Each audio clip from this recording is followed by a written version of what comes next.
Before we dive in, drop a quick hi in the comments. It may seem small, but trust me, it really helps YouTube share this story with more sci-fi fans like us. I'd love to see who's watching. Lara Voss was writing a math problem on the board when the sky above Kratos 7 changed color.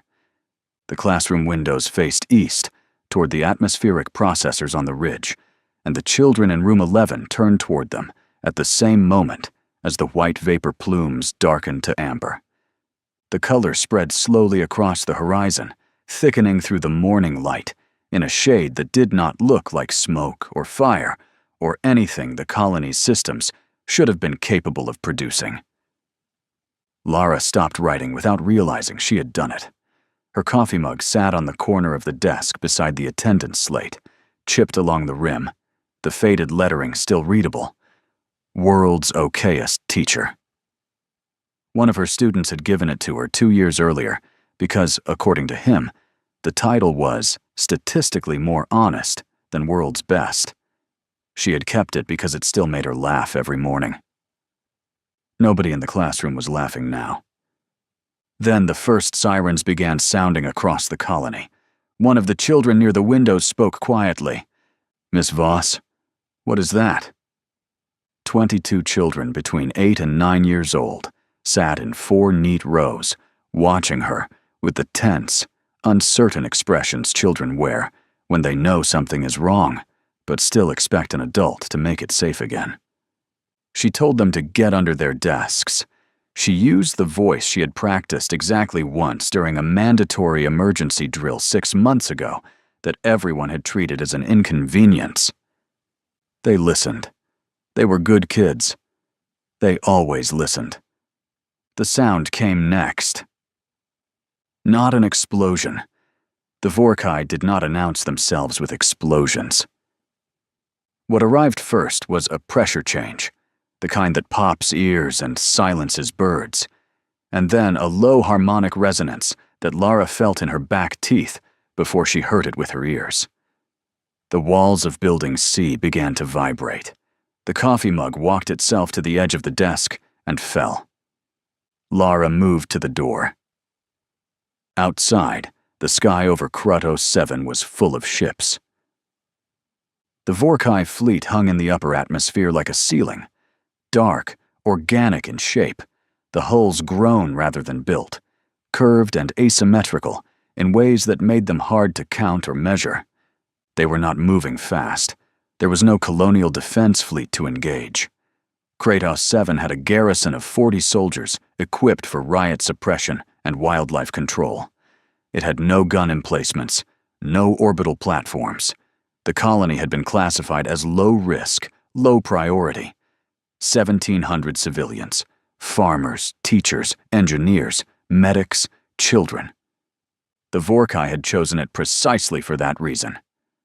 Across the colony, the other school buildings were already burning. The Vorkai had taken control of the colony's own infrastructure before the first ship crossed the upper atmosphere. Building A. Building. B. The administrative annex. The medical center. All of it igniting from the inside, the processors flooding enclosed spaces with superheated gas at pressures the structures were never designed to contain. She went back inside. She got the children out from under their desks. She moved them to the interior hallway, away from the windows, the way the drill said to do it, even though some part of her already understood that the drill had not been designed for this. She counted them as they moved. She got to 22. Everyone present. The harmonic resonance was getting louder. A Vorkai ground unit came through the eastern perimeter 7 minutes after the fleet appeared in the sky. They moved in coordinated columns, 6 limbs working in perfect alternating rhythm, the sound of their movement a rapid chittering of chitin on gravel. They did not rush. There was no tactical reason to rush. The colony had no meaningful resistance.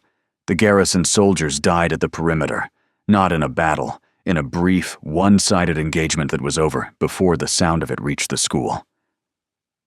Lara heard the garrison die. She positioned herself at the end of the hallway, between her students and the exterior door. She had nothing in her hands. There was nothing to have. She thought about the equation still written on the board in classroom 11 and wondered briefly why that was the thing her mind went to. A girl was crying quietly, while a boy whose name Lara was still learning to pronounce sat beside his sister, holding her hand and staring at the floor. The exterior door opened. The Vorkai entered with the assault feed transmitting live. Sensors across the Vorkai assault force fed data back to the Queen in real time. Images, tactical readings, every stage of the operation on Kratos. 7 transmitted outward on frequencies any species in the sector could receive. The Vorkai wanted the destruction witnessed. That was the directive. Demonstrate. Transmit. Let the galaxy watch what compliance looked like from the other side. The transmission reached sector relay stations within minutes. Lara Voss died doing the only thing available to her, which was stand between her students and the door. It did not change the outcome. Nobody survived the attack on Kratos 7. The transmission played on every species communication network simultaneously. The Thurvane received it on their trade vessels and merchant stations. Reptilian faces watched without expression, the vertical pupils of their eyes contracting slightly as the footage ran. They said nothing publicly. Privately, in encrypted channels between their senior trade councils, a single question circulated. How long before the Vorkai decide a Thurvane colony makes an equally efficient demonstration? No answer was recorded. None was needed. The Ethon Compact received it in their assembly chambers. 17 species represented. They watched together in silence. The eldest delegate, a being who had lived through 4 previous Vorkai expansion cycles, closed all 4 of its eyes when the school appeared on the transmission. It did not speak during the session. When the assembly voted on whether to issue a formal condemnation, the vote passed. The condemnation was transmitted. The Vorkai did not acknowledge receiving it. Across the sector, the pattern was the same. Watch. Calculate the cost of intervention. Decide the cost was too high. Look away. The Vorkai had been doing this for a long time. Long before humanity reached the stars, they had been moving through this sector like a tide. Slow, inevitable, indifferent. Species that resisted disappeared. Species that negotiated lost territory, paid levies in resources and labor, bent their cultures around Vorkai expansion, and called it survival. The math was always the same. The hive could absorb losses that would destroy any individual species. Fighting them was not a military problem. It was an arithmetic problem, and the arithmetic always favored the hive. Humanity had tried a different approach. 3 diplomatic delegations in 4 years. The first was ignored entirely. The Vorkai simply did not respond to the transmission. The second made contact with a Vorkai peripheral unit that relayed the message upward through the hive. The response, when it came back down, was a territorial boundary notification. Humanity's existing colonies were within acceptable parameters. For now. The third delegation attempted to negotiate a formal non-aggression framework. The Vorkai responded by expanding their patrol routes to within 2 light-years of the nearest human colony. Diplomacy, for the Vorkai, was not a dialogue. It was a measurement. They were measuring how much pressure a species could absorb before it stopped pushing back. Humanity kept pushing back gently, diplomatically, with carefully worded proposals and good-faith gestures. The Vorkai measured that behavior and filed their conclusion. Low-pressure species. Compliant disposition. No meaningful threat index. Then they chose Kratos 7 to confirm it. The logic was clean. Humanity was the youngest spacefaring species in the sector. Smallest territorial footprint. No interstellar military history. No alliances. No sector reputation. A species that had tried 3 times to talk its way out of a hierarchy it barely understood. The Vorkai selected Kratos 7 the way a mathematician selects an example problem. Something simple, something obvious, something that would illustrate the principle clearly for everyone watching. 250 children, the entire colony school, the future of Kratos 7 and everyone in it. The galaxy watched it happen and waited for humanity to respond. The response that came was not what anyone expected. Human space went quiet. Within days of the Kratos 7 transmission, colonial communication traffic dropped. Within 2 weeks, it had nearly stopped. Human trade vessels disappeared from their regular routes. Here, one cycle, gone the next. No explanation filed with port authorities. No rerouting notices. Nothing. The embassies and neutral stations stopped responding to hails. The human diplomatic channels, already sparse, went silent. From the outside, it looked like a species folding inward, retreating, pulling whatever it had left behind walls and waiting for the end to find it. The Thurvane trade councils updated their projections. Humanity had accounted for a small but consistent portion of sector commerce. Raw materials, agricultural exports, some minor manufactured goods. That volume began redistributing to other suppliers within weeks. The Thurvane noted the shift, adjusted their routes, and said nothing. The Ethon Compact sent a single diplomatic inquiry to the last known active human embassy, an offer to facilitate talks with the Vorkai, a negotiated settlement, territorial concessions in exchange for security guarantees. The message was received. A human communications officer responded with 3 words: message received, acknowledged. The Ethon Compact waited for a follow-up. It did not come. Weeks passed, then more weeks. Human space stayed dark. The colony worlds that could be observed from neutral sensor platforms showed minimal activity. Low power signatures, reduced atmospheric output, the thermal readings of settlements running on skeleton crews or nothing at all. Some colonies appeared fully evacuated. Others simply stopped transmitting. Where the people went, nobody knew. And what nobody outside human space could see was that the shipyards had never stopped running. Across every major system, construction crews worked rotations that pushed the limits of what human bodies could sustain without collapse. The yards at Meridian were producing hulls at 3 times their rated capacity, while retrofitting stations stripped down civilian vessels, cargo haulers, survey craft, anything with a functioning drive and enough structural integrity to survive reinforcement, and rebuilt them into something harder and more dangerous.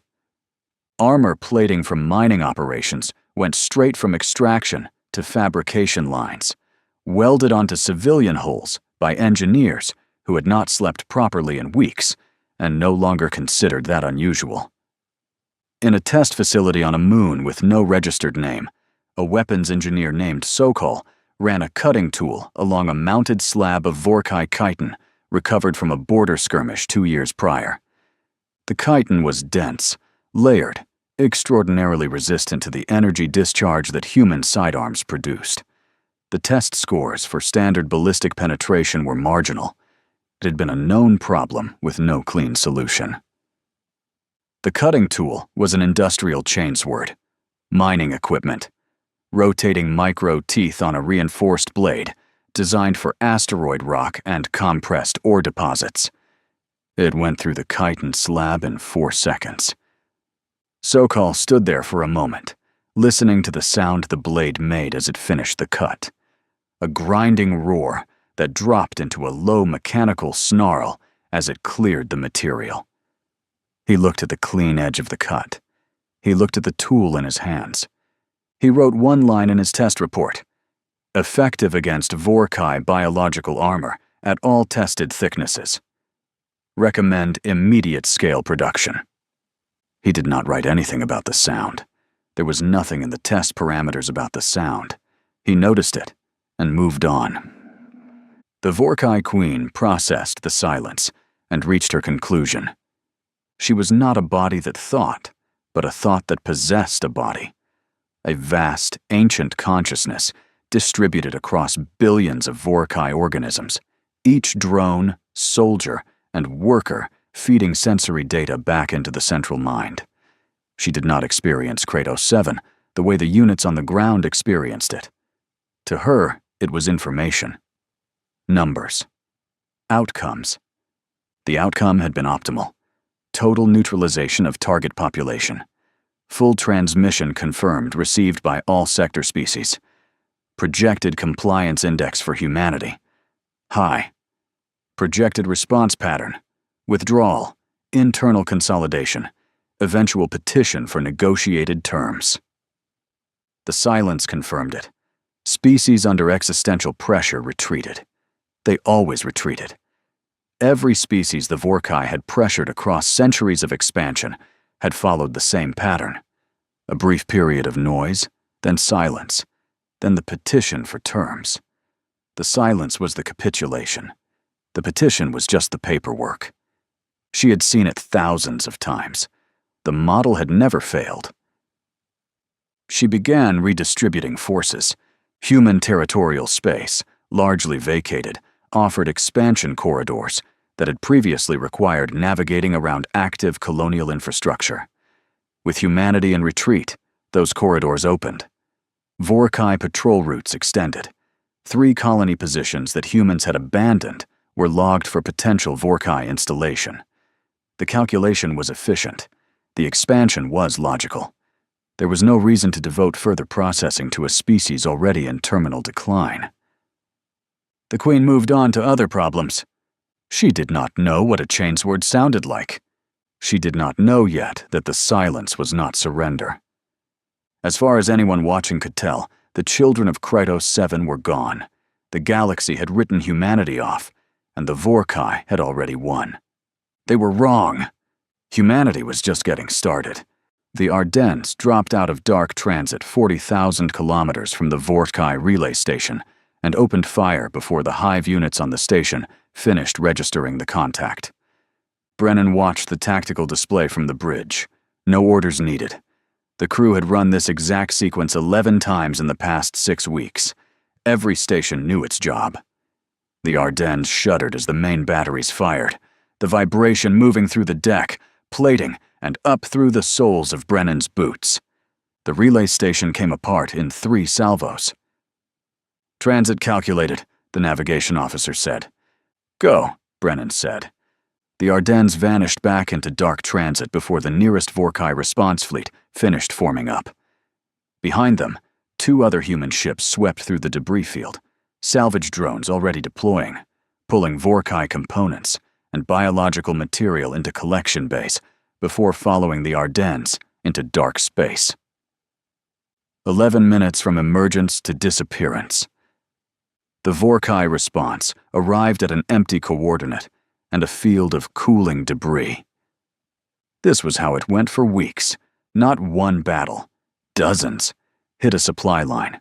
Hit a sensor cluster. Hit a patrol formation from an angle that the Hive coordination model designated low probability and therefore left underdefended. Take damage. Salvage what the debris field offered. Disappear.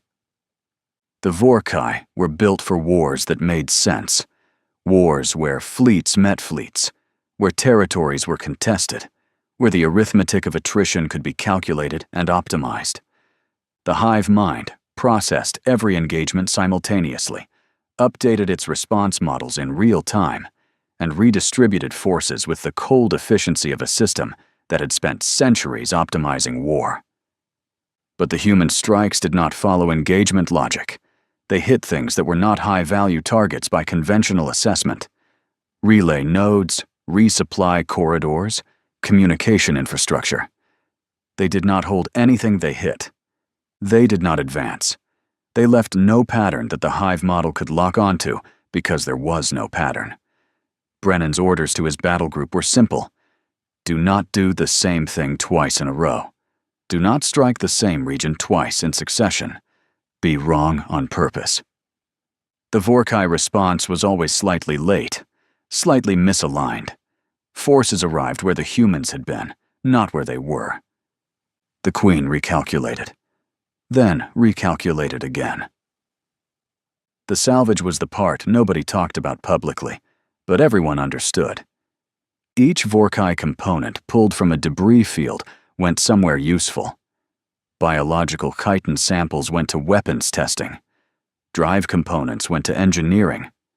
Communication hardware went to Brown and his team, who were building a picture one fragment at a time. The guerrilla campaign was not just disruption, it was research.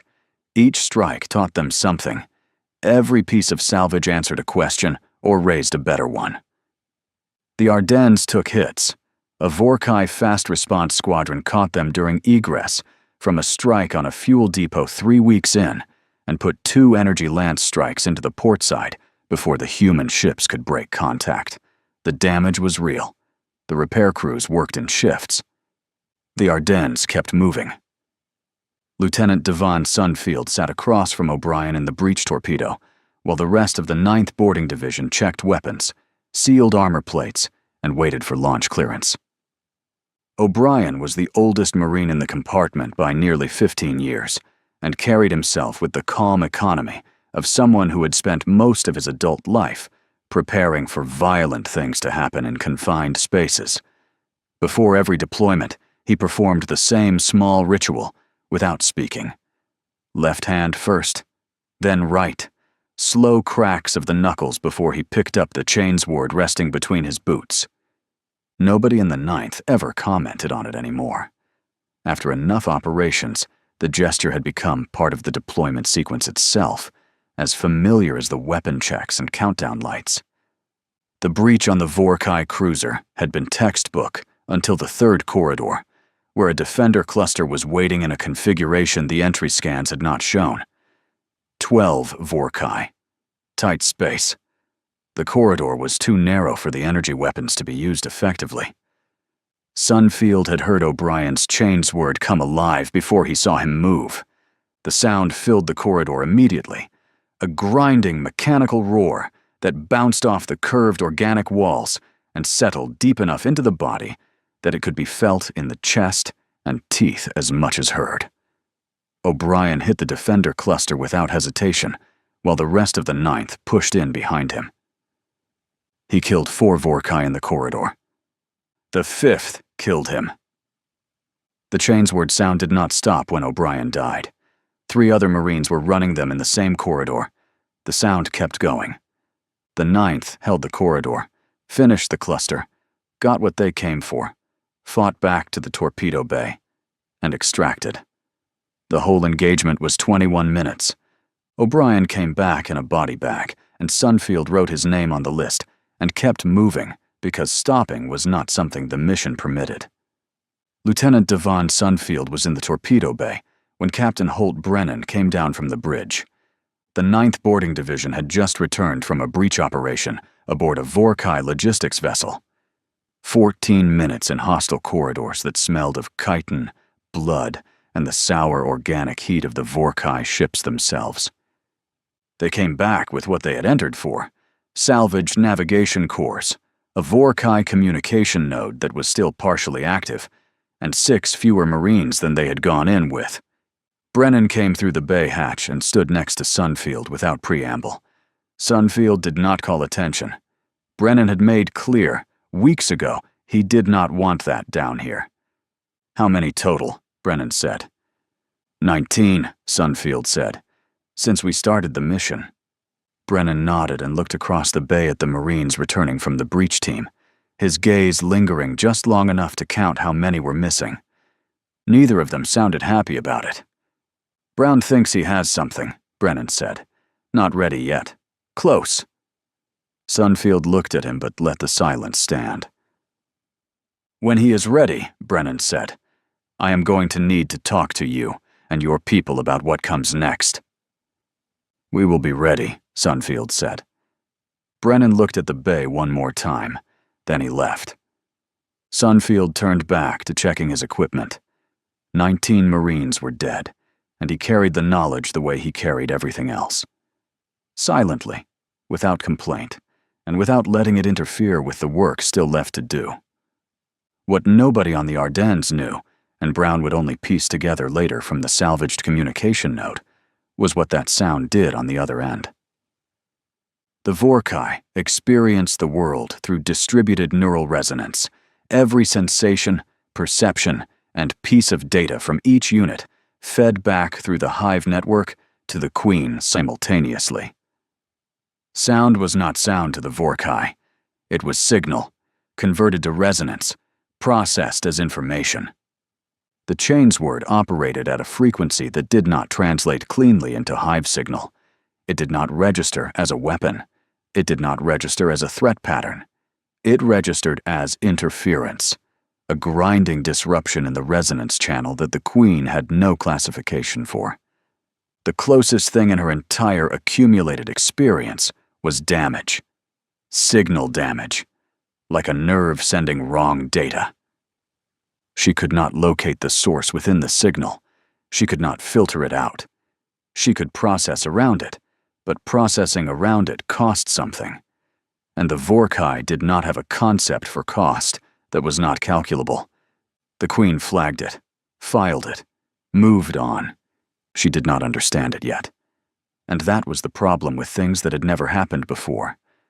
They did not look dangerous until they were. Brown found Brennan in the command room 2 days after the cruiser breach. He had a display pulled up, showing engagement data from 6 different strikes, overlaid on a Vorkai network map, built from salvaged components. He walked Brennan through it without theatrics. Here, response latency. In units operating beyond 40,000 kilometers from a relay node.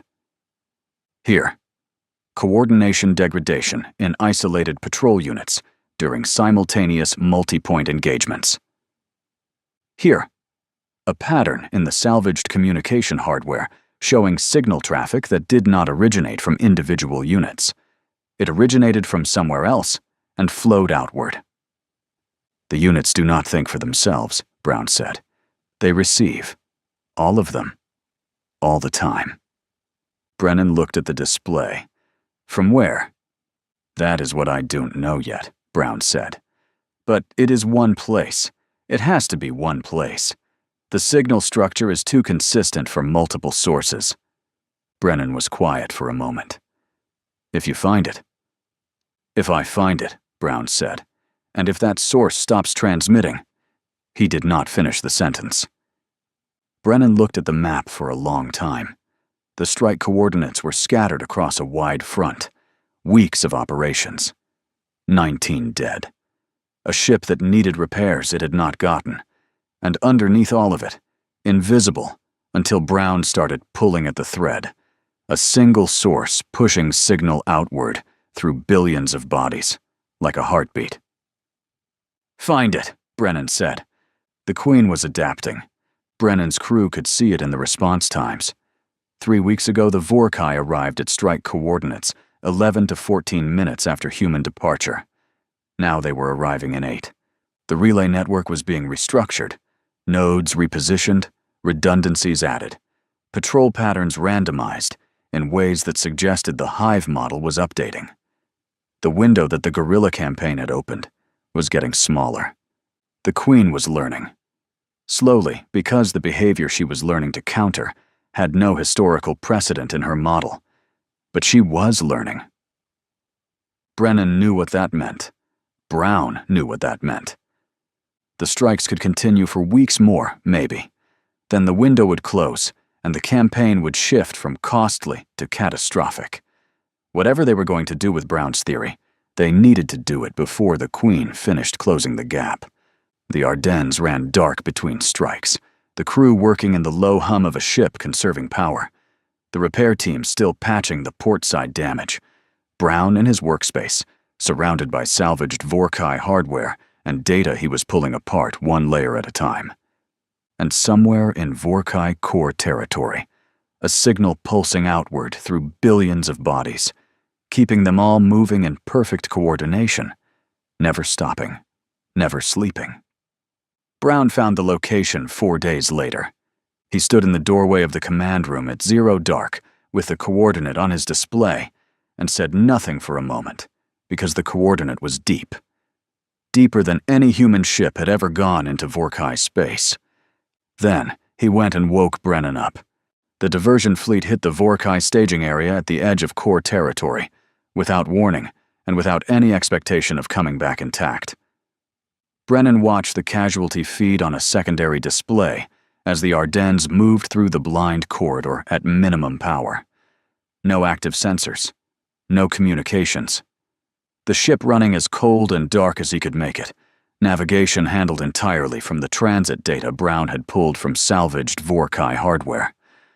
The feed updated in fragments, ship designations going from active to damaged to offline in sequence, the gaps appearing in the formation map one by one. The TEC Gravenholm, offline. The TEC Sardis, last transmission received, no response to query. The TEC Monroe holding position under concentrated fire, buying minutes with its hull. The crews of those ships knew what they were. They had volunteered for the diversion assignment, the same way the 9th had volunteered for insertion. Brennan had not ordered it. He had explained the operation and asked. Every crew had said yes before he finished the sentence. He did not look away from the feed. He owed them that much. Commander Jordan Brown was at his station running signal checks on the dead drop communication channel, the indirect routing protocol he had established with both the Thurvane and Ethon. During the 16 months, humanity had supposedly disappeared. While the Vorkai watched human space go dark, Brown and his team had traded salvage data, transit intelligence, supply routes, and weapons research through a network of deniable contacts that none of the participating governments officially acknowledged existed. The query had been sent when they entered the corridor. The response would come when it came. Brown had nothing to do now but watch the channel and wait. The corridor was narrow in navigational terms, a gap in the Vorkai relay network created by 6 weeks of precise strikes on specific nodes, wide enough for the Ardennes and the 2 smaller ships running with her. The Queen's sensor sweeps were passing over it every few minutes, looking for the anomaly she knew was there, but had not located yet. Each sweep closer than the last. Brennan watched the corridor timer and the casualty feed and said nothing. The Monroe went offline 40 minutes into the approach. BEEVEE-149 appeared on the navigation display as a mass reading first, then resolved into a planet as the Ardennes closed distance. Partially organic from orbit, the Vorkai megastructures grown into the rock over centuries were visible even from space, dark latticed formations spreading across the surface like something that had been alive once and calcified. The atmosphere was thin and chemical. The cradle, where the Queen itself resided, was buried kilometers below the largest of the surface structures, in the oldest part of the growth, where the planet and the hive had become the same thing. The orbital defense fleet was waiting. 30 Vorkai warships in layered formation, the coordination between them so precise that their defensive fire overlapped without gaps, each ship's firing solution accounting for the others in real time. The Queen directing every one of them from below. This was the hive at full capacity, not the patrol units or the logistics escorts the guerrilla campaign had been hitting for weeks. This was the defense of the central mind. Brennan looked at it and gave his orders in the same tone he used for everything. Full power. All batteries. Get the 9th to their tubes. The Ardennes came out of low power running like a fist opening. The 2 escort ships came with her. 3 human vessels against 30 Vorkai warships, and the only mission was to hold a drop corridor open long enough for the torpedoes to launch. The first Vorkai salvo hit the Ardennes before her own batteries finished their first firing cycle. The port side, already damaged from the Chapter 2 engagement and only partially repaired, absorbed the worst of it. The shield grid held long enough to keep the hull intact, then collapsed under the follow-up impact. 2 decks lost pressure. The repair crews that had been living in those sections for weeks sealed what they could and kept the ship moving. Brennan did not leave the bridge. The Ardennes fired and took fire and fired again, while the drop corridor stayed open, and that was all that mattered. Sunfield felt the torpedo launch as a kick in the chest, and then 30 seconds of violent transit, and then impact. The insertion pod cracked open against the megastructure surface, and the ninth came out into thin chemical air and gravity slightly heavier than standard, and a surface that felt wrong underfoot. Not rock, not quite. Something with give to it that rock did not have. The Vorkai growth integrated into the planet's own geology until the distinction had stopped mattering. 12 Marines remained in the ninth after weeks of boarding actions and losses that had reduced the unit to something leaner and harder than the battalion that had started the campaign. O'Brien's absence still lingered in the formation whenever they moved, an empty space on the left side that nobody else had permanently filled. The cradle entrance was 300 meters ahead, a tunnel mouth grown into the megastructure, wide enough for Vorkai defender columns, lined with the same organic material as the surface. Dark inside. The thermal readings showed movement and density that made the number difficult to estimate. Sunfield looked at it for exactly 1 second. "Move," he said. They moved. The first tunnel was 40 meters wide, and the Vorkai came out of it in coordinated columns, 6-limbed, chitin catching the light from the Marines' equipment, compound eyes reflecting nothing readable. They moved with the perfect synchronization of things that shared one thought. No hesitation, no spacing errors. Every unit's movement accounting for every other unit's position. The Chainswords came on. The sound hit the tunnel walls and came back, changed, amplified, layered. The grinding roar of multiple blades overlapping in the enclosed space until it stopped being a collection of individual sounds and became something else. Something that filled the tunnel completely. The Vorkai in the front column slowed, a fraction of a second's hesitation in the synchronization. Enough. The ninth went into the gap before it closed. Close combat in a Vorkai tunnel was not a battle in any formal sense. Sunfield moved through it the way he had learned to move through it over weeks of boarding actions, not fighting the whole column, fighting the unit directly in front of him, then the next one, letting the Marines on his flanks handle their own problems because they were capable of handling their own problems, and that was the point. No one waited for orders. No one needed to. The ninth lost 2 Marines in the first tunnel. Sunfield noted it and kept moving. The tunnels went deeper, and the resistance got heavier with every 100 meters, and the Chainsword interference got worse.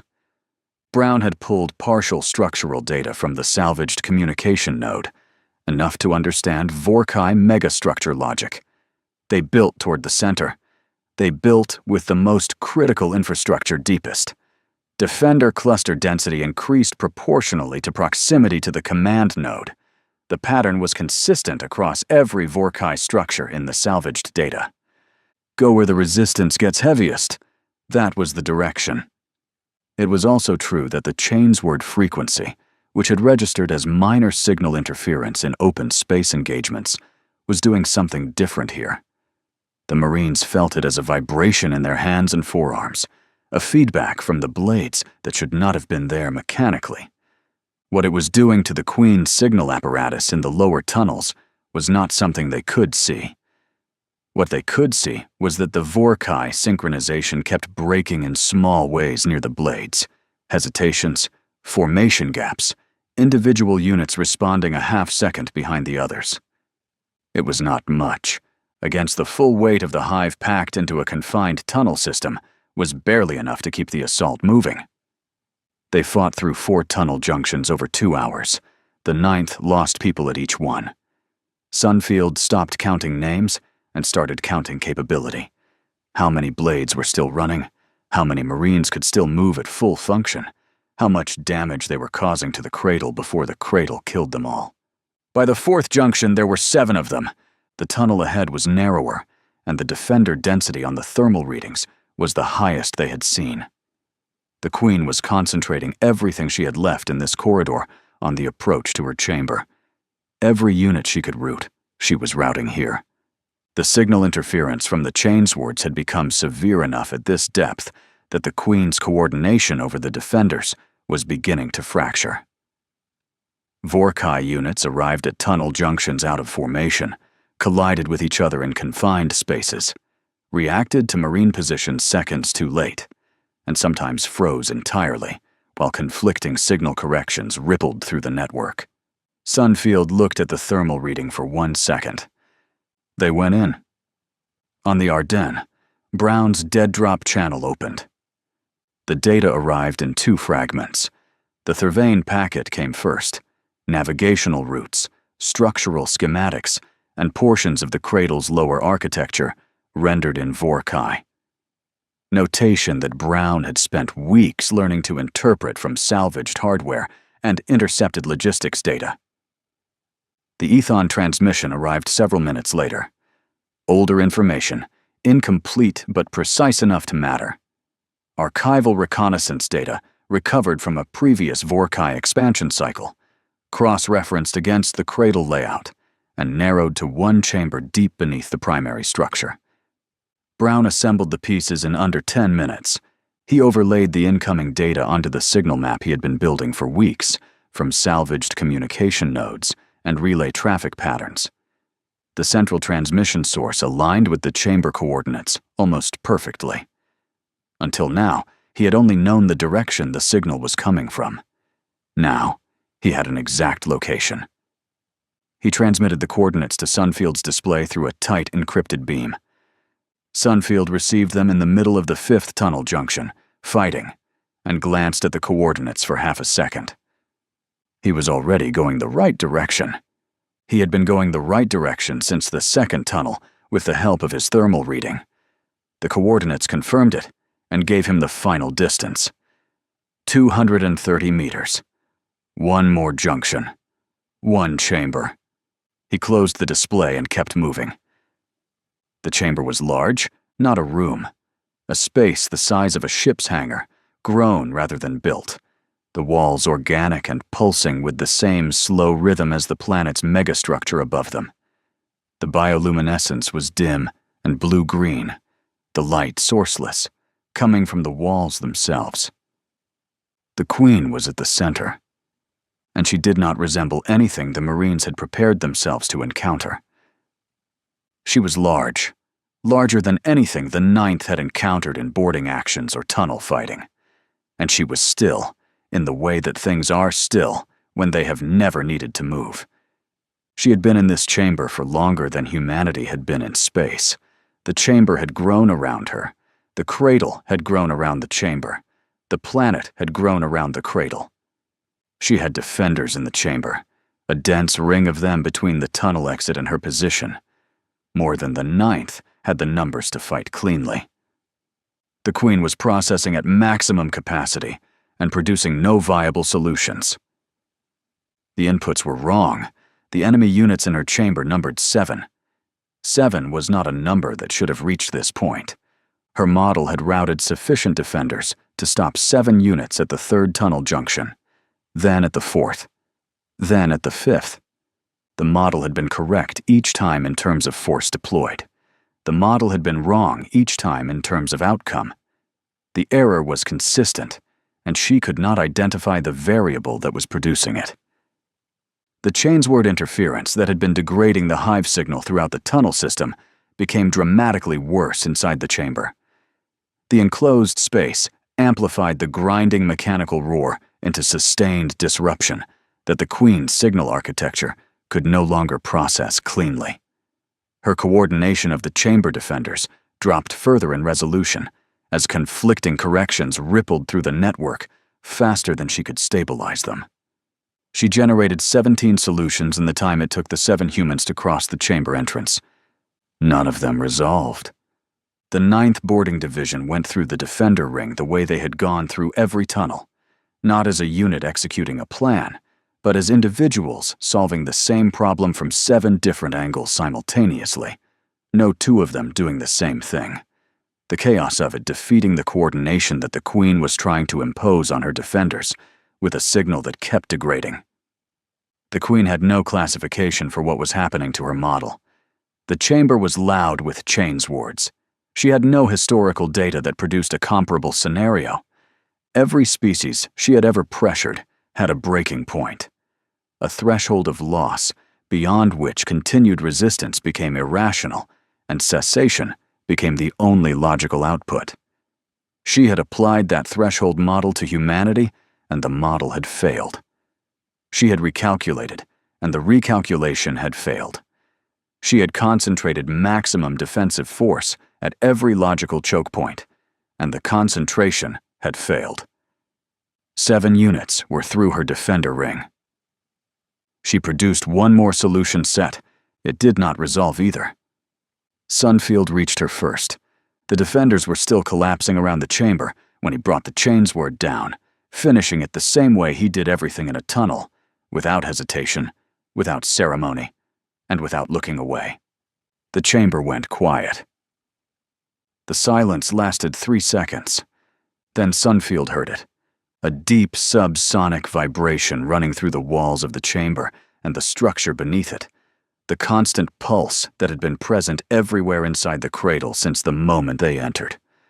Now slowing unevenly, breaking rhythm, beginning to fail. The blue-green bioluminescence dimmed across the walls in gradual waves as the sound faded deeper into the planet. The hive link was fracturing. The defenders at the edges of the chamber slowed first. Their movements lost the synchronized precision that had carried them through every previous engagement, breaking apart into uneven individual motions with no apparent coordination behind them. Some stopped entirely. Others shifted direction without purpose and froze again moments later. None of them attacked. In orbit, Brennan watched the Vorkai fleet's formation integrity degrade on the tactical display. Ships that had been firing in perfectly synchronized volleys began firing out of sequence.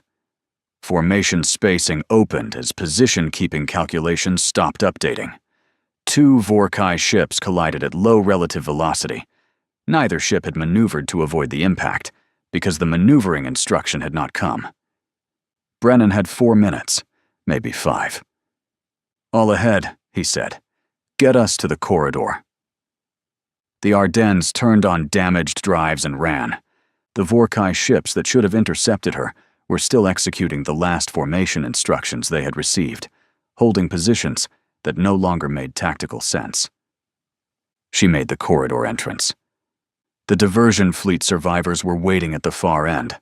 4 ships remained from the 14 that had gone into the diversion attack, running on partial power, holding position, the crews that were left doing what crews did, keeping the ship alive, waiting for a signal that told them it was over. Brennan looked at the formation map. 4 from 14. He did not have words for that, and did not look for any. On the surface of BEEVEE-149, in a chamber that was slowly going dark as the biological systems of the cradle lost the signal that had kept them coordinated, Sunfield stood with his Marines, and the silence that comes after Chainswords, "Stop." He looked at what was left of the 9th, not unharmed, not whole, standing. He looked at the chamber walls losing their light by degrees. He opened the comm to the Ardennes, static first, then Brennan's voice, rough from hours of the bridge. "Sunfield." "Brennan."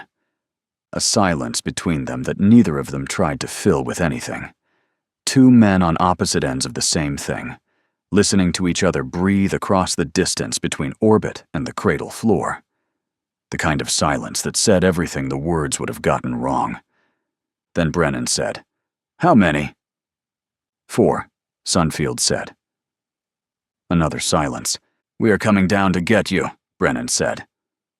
Sunfield looked across the chamber at the defenders near the walls, no longer moving with the precise coordination they had carried through every previous fight.